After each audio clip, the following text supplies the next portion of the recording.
दोस्तों, बहरैन सरकार का घटियापन देखिए जो आप सोच नहीं सकते। बहरैन कभी ऐसा काम नहीं करता था, लेकिन ये अरब ममालिक जब ईरान का कुछ ना कर सके तो अब ईरान से दूसरी तरह से बदला लेने की कोशिश कर रहे हैं। इन तमाम चीज़ों में यूएई से भी आगे अगर कोई है तो वो बहरैन है।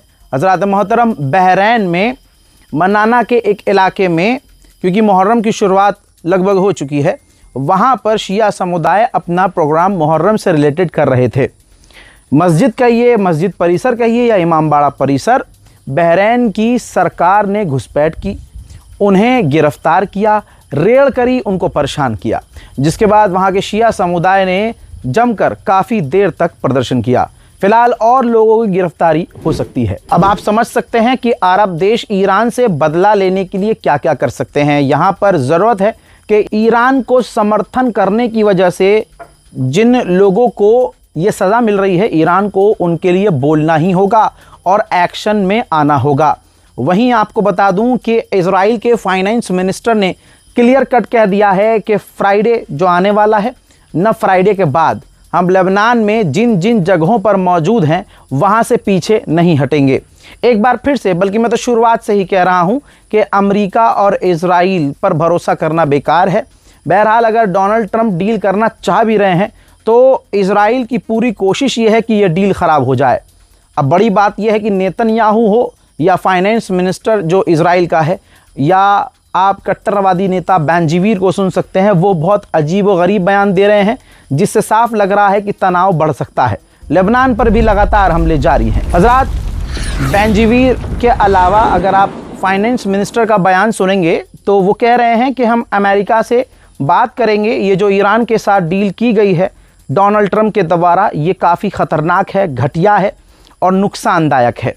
और एक बात क्लियर है, अगर आप ध्यान दे रहे हैं, जितने भी इजराइल के कैबिनेट मिनिस्टर्स हैं, यहाँ तक कि नेतन्याहू से लेकर जितने भी मिनिस्टर्स हैं, वो चाहे पक्ष के हों चाहे विपक्ष के हों, पूरी तरह से साफ इनकार कर रहे हैं कि हमें ईरान से डील नहीं चाहिए और ये जो डील की गई है ट्रंप के द्वारा, ये गलत है। इजराइल के फाइनेंस मिनिस्टर ने भी कंफर्म कर दिया है कि इस मुद्दे पर, ईरान की डील के मुद्दे पर, हमारे अमेरिका के साथ काफ़ी ज़्यादा क्लैशेस हैं, काफ़ी ज़्यादा डिसएग्रीमेंट्स हैं, जिस पर हम अमेरिका से बात करेंगे। देखिए, इसीलिए मैं शुरू से कह रहा हूं कि डोनाल्ड ट्रंप पर भरोसा नहीं किया जा सकता। अगर डोनाल्ड ट्रंप इतना जेन्युइन है तो इतनी जो नेगेटिविटी इजराइल के द्वारा आ रही है या उधर से फालतू बातें बोली जा रही हैं, तो नेतन्याहू को लताड़ जमकर डोनाल्ड ट्रंप को लगानी चाहिए, जो कि नहीं लगा रहा है। और देखिए, मोसाद कितनी ख़तरनाक है, इजराइल कितना ख़तरनाक है, ये हम सबको पता है। हो सकता है एप्स्टीन फाइल की धमकी देकर नेतन्याहू पूरा गेम पलट दे। हो सकता है एप्स्टीन फाइल का खेल खेलकर डोनाल्ड ट्रंप को अपनी बात पर राज़ी कर ले। इसलिए बार बार अपने व्यूअर से हम ये कह रहे हैं कि इस डील पर भरोसा हमें नहीं करना चाहिए। डोनाल्ड ट्रंप ने क्लियर कहा था और इजराइल को मेंशन किया था कि अगर लेबनान में आम लोगों को मारे बिना हिजबुल्लाह को ख़त्म नहीं कर सकता इजराइल, तो वो जॉब, वो काम सीरिया कर लेगा। अब दोस्तों, इजराइल के फाइनेंस मिनिस्टर का बयान ये है कि हम साउथर्न लेबनान से पीछे नहीं हटेंगे और कभी नहीं हटेंगे। यानी जहां इजराइल ने कब्जा कर लिया है वो वहीं रहेगा। और ये डील में है, जो ईरान और अमेरिका के बीच डील हुई है, उसमें ईरान ने बोला है कि हमने 3 बार बताया है, 3 बार एग्रीमेंट में लिखा हुआ है कि लेबनान आज़ाद होगा, लेबनान पर हमले बंद होंगे, लेबनान के इलाकों से इजराइल बाहर निकलेगा। तो हम पहले ही झलक में देख रहे हैं कि इजराइल इस सीज फायर का उल्लंघन कर रहा है। इजराइल के फाइनेंस मिनिस्टर ने कंफर्म कर दिया है कि 60 नहीं 70% गाजा पर हम कब्जा कर चुके हैं, और इसके बावजूद वो कह रहे हैं कि हम अपना कब्जा बढ़ाएंगे। भैया, 70 हो चुका है, 80-90 हो जाएगा तो गजा बचेगा कितना। लेकिन आप देखिए, तमाम अरब ममालिक इस वक्त भी खामोश हैं। इजराइल के फाइनेंस मिनिस्टर ने यह भी कहा कि हमने वेस्ट बैंक पर कब्जा कर लिया है, पूरे गजा पर कब्जा हमारा है, और ये सब ऊपर वाले की मर्जी है। अमेरिका पैसा हर जगह से कमाने की कोशिश करता है। डोनाल्ड ट्रंप खुद ही स्ट्रेट फॉर्मूज में बैरिकेड करके, कब्जा करके उसको चलाना चाहता है, पैसा कमाना चाहता है। आपको शायद याद ना हो, शुरुआत में जब ईरान को ऑफर रखा गया तो अमेरिका ने कहा था कि आप भी पैसा लो, हम भी पैसा लेंगे, दोनों मिलकर स्ट्रेट ऑफ हॉर्मूज से पैसा कमाएंगे। ईरान ने रिजेक्ट कर दिया था कि आपकी मौजूदगी हम वहाँ बर्दाश्त नहीं करेंगे। अब दोस्तों डोनाल्ड ट्रंप जब ये कल बोल चुके हैं कि स्ट्रेट ऑफ हॉर्मूज खुला हुआ है, आज़ाद है, सब कुछ सेफ है, आप जाइए, तो अब जब ये कल बोल चुके हैं तो आज रिपोर्ट ये आ रही है कि अमेरिका तैयारी कर रहा है कि जो जहाज़ स्ट्रेट ऑफ हॉर्मूज से गुजरेंगे उनको सेफ्टी, सिक्योरिटी, इंश्योरेंस देगा। यानी प्लान उनको बेचे जाएंगे कि भाई 1 करोड़ दो, 10 करोड़ दो, 12 करोड़ दो, इतने तेल के, इतने जहाज़ के इतने दो, हम आपको सेफ्टी प्रोवाइड करवाएंगे। अब सेफ्टी किस बात की, जब ईरान खुद कह रहा है कि स्ट्रेट ऑफ हॉर्मूज हमने खोल दिया है। डोनाल्ड ट्रंप ने 2 दिन पहले कहा था कि स्ट्रेट ऑफ हॉर्मूज में कोई पैसा नहीं लेगा ईरान। अच्छा, तो ईरान नहीं लेगा, अमेरिका लेगा। तो पूरी दुनिया का जो बेवकूफ़ काटा है डोनाल्ड ट्रंप ने दुनिया के सामने है। अमेरिका का जो एम्बेसडर है इजराइल के लिए, जो काफ़ी जहर उगलता है, पिछली रिपोर्ट में भी इसका जहर मैंने आपको बताया था।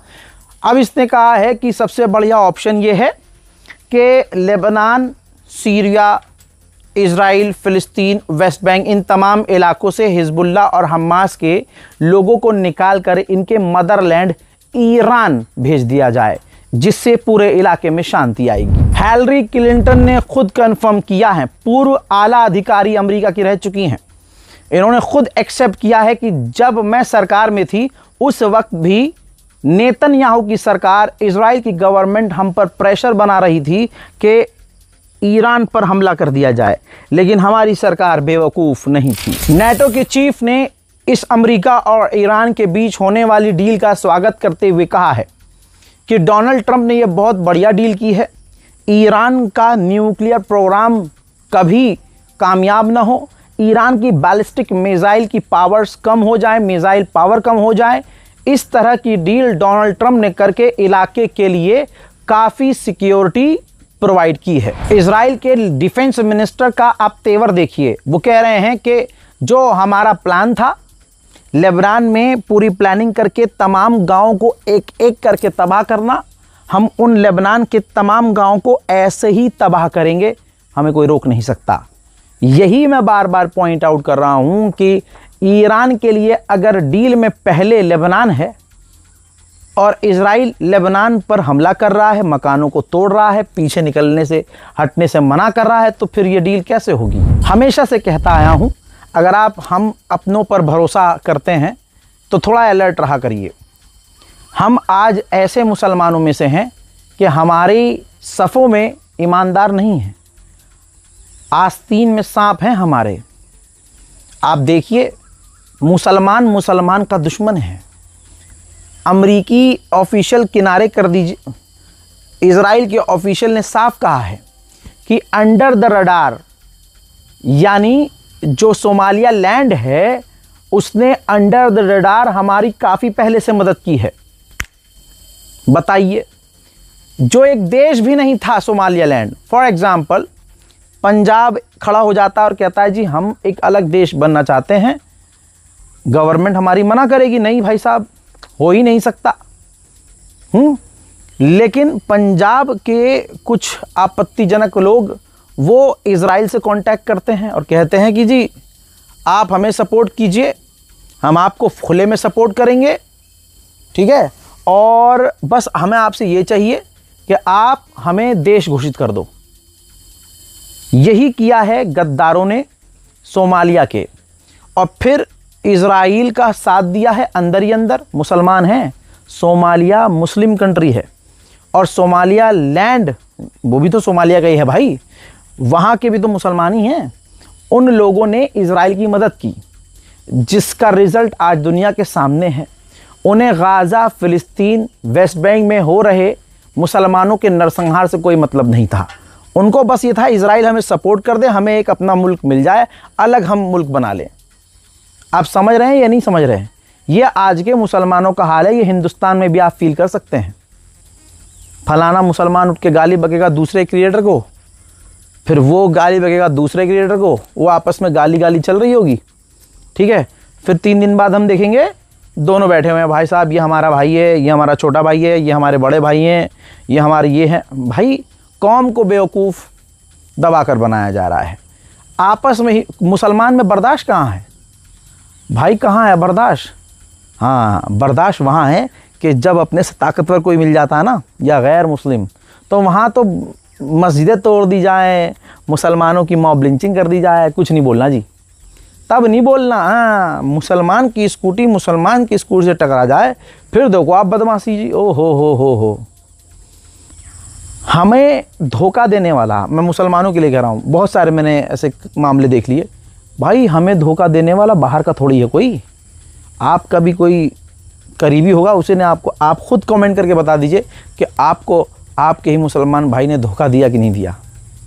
ये पता नहीं क्या हो गया मुसलमानों को, वफा है ही नहीं, तो ये अल्लाह की मार है हम पर। मेरे दोस्तों, गुलाबी सुअर की पॉपुलैरिटी 3 हफ्ते के अंदर ज़मीन पे आ चुकी है। 3 हफ्ते में 23% पॉपुलैरिटी डोनाल्ड ट्रंप की गिर गई है। यानी जो 3 पहले ही गिर चुकी थी, इसकी बातों पर कोई अमेरिका का व्यक्ति यकीन नहीं करता था, इनकी मान्यताएं घट चुकी थीं, लेकिन घटने के बावजूद जितनी बची हुई थी उसमें भी 23% से 26% डाउनफॉल देखा गया है। यह है गुलाबी सुअर। ईरान से लड़ने का नतीजा, खामनाई को कत्ल करने का, उनको शहीद करने का नतीजा दुनिया देख रही है। ईरान का दबाव इतना खतरनाक है और ईरान को इतनी ऊंची जीत मिली है कि रिपोर्ट अब आपकी स्क्रीन पर है। जैसे ही MOU के फिजिकल डॉक्यूमेंट पर साइन होगा, तुरंत ईरान अपना तेल एक्सपोर्ट करना शुरू कर देगा, क्योंकि ईरान का इस डील में एक पॉइंट ये भी है कि हम अपना तेल एक्सपोर्ट कर सकेंगे। तो ईरान के ऊपर से पहली पाबंदी ये हटाई जाएगी कि ईरान अपना तेल अब आज़ादी से दुनिया के किसी भी देश को बेच सकता है।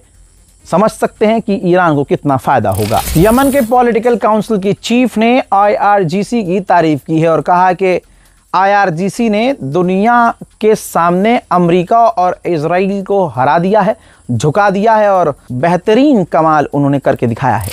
हज़रात मोहतरम, अल्ट्रा ऑर्थोडॉक्स यहूदी भी होते हैं जिनके बारे में मैं आपको लगातार अपडेट देता रहता हूं। सोचिए, जो सोच रहे थे अमेरिका इजराइल के ईरान की जो जनता है उनको सरकार के खिलाफ करके सड़क पर उतारा जाए। नेतन्याहू के खिलाफ प्रदर्शन होते रहते हैं, वो आपने देखे हैं। जो अल्ट्रा ऑर्थोडॉक्स यहूदी हैं, ये एक्सट्रीम लेवल पर इजराइल के खिलाफ हैं, उसकी नीति के खिलाफ हैं, अपने धर्म के खिलाफ नहीं है। उनका ये कहना है कि हमारा मजहब मारकाट, नरसंहार, बच्चों को मारना नहीं सिखाता है। अब इजराइल को फौज की कमी पड़ रही है, तो इजराइल अल्ट्रा ऑर्थोडॉक्स यहूदियों को फौज में भर्ती करने की ज़बरदस्ती कर रहा है, जिसके खिलाफ अल्ट्रा ऑर्थोडॉक्स यहूदी प्रदर्शन कर रहे हैं, जिसकी तस्वीर एक्सक्लूसिव आपके सामने है। यहूदी अल्ट्रा ऑर्थोडॉक्स प्रदर्शन कर रहे हैं कि हमें शामिल फौज में, IDF में नहीं होना है क्योंकि वो गुनहगार हैं। अब हो रहा है इनके साथ वही जो फिलिस्तीनियों के साथ होता है। इजराइल की पुलिस उन्हें मार रही है, पीट रही है, गिरफ्तार कर रही है। इजराइल का चैनल 14 इसने अपनी सरकार से मांग की है कि अमेरिका और ईरान के बीच जो डील हुई है उसको नाकाम करने के लिए आप लेबनान पर हमले जारी रखिए। अब जो मेरे व्यूअर्स हैं वो जानते हैं कि आपके इस नौकर ने शुरुआत से ही ये बात कही है कि जैसे जैसे अमेरिका और ईरान बातचीत करेंगे, और ईरान का तो पहला मुद्दा लेबनान है कि लेबनान पर हमले बंद हो, तो इजराइल जानबूझकर लेबनान पर हमले करेगा। ये मैंने बात आज सुबह भी बोली थी, दोपहर में भी जो अपडेट दिया था वो भी मैंने आपको उसमें ये बात बोली थी कि इजराइल यही करेगा, लेबनान पर हमले बढ़ाएगा। लीजिए, अब इजराइल के ही नेशनल टीवी चैनल 14 ने अपनी सरकार से मांग की है कि लेबनान पर हमले जारी रखो, ऑटोमेटिकली ये डील खराब हो जाएगी। नेतन्याहू बुरी तरह से फंसा हुआ है। नेतन्याहू चाह रहा है कि डोनाल्ड ट्रंप से पूरी तरह से रिश्ते खराब ना हो, इसलिए वो थोड़ा फ्लेक्सिबल हो गया है, ज़्यादा ओपनली आकर ट्रंप को उल्टा सीधा नहीं कह रहा है। लेकिन इजराइल की ही पार्टी के, नेतन्याहू की ही पार्टी के जो कट्टरवादी नेता हैं बेंजीवीर, वो जहरीला बयान दे रहा है, बहुत खतरनाक। वो उसकी मानसिकता तो ये है कि सारे फिलिस्तीनियों को मार दो और ईरान पर परमाणु गिरा दो। अब ऐसे में जो नेतन्याहू हैं और ये कट्टरवादी नेता बेंजीवीर, इन दोनों के बीच मतभेद बहुत ज़्यादा बढ़ चुका है। इजराइल के खैमे में जो पॉलिटिकल खैमा है, जो पार्टी है, उसमें फूट की बू आ रही है। तमाम डिप्रेसिव खबर के बीच एक ये खूबसूरत मंजर, अल्लाह इस मंजर को इसी तरह से हमें दिखाए और लेबनान में और पूरी दुनिया में शांति आए। देखिए, लेबनान में जो इज़राइल के आतंकी हमलों के बाद जो लेबनीज़ आम लोग अपने घरों को छोड़कर दूसरी तरफ भाग गए थे, वो वापस आना शुरू हो चुके हैं। ये सिलसिला 3 दिन से जारी है। ईरान के इंफॉर्मेशन टेक्नोलॉजी मिनिस्टर ने कहा है कि इस साल के आखिर में इंशाअल्लाह हम अपनी कम्युनिकेशन सैटेलाइट अंतरिक्ष में पहुंचा देंगे। जो इज़राइल के चैनल 14 ने कहा, इज़राइल से जो मैंने आपको हर वीडियो में बताया, इज़राइल वही कर रहा है। साउथर्न लेबनान के बाहरी इलाकों में इज़राइल के फाइटर जेट ने बमबारी की है। मंजर आपके सामने। ईरान के स्टेट मीडिया के according 5 million barrel oil, Iran के टैंकर 2 से 3 टैंकर निकल चुके हैं दुनिया के अलग अलग देशों में बेचने के लिए।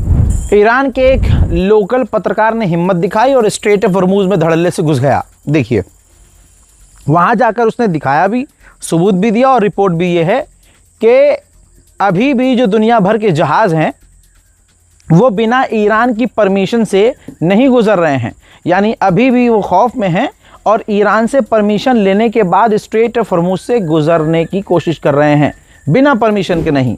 Mi-817 एक हेलीकॉप्टर, एडवांस हेलीकॉप्टर है।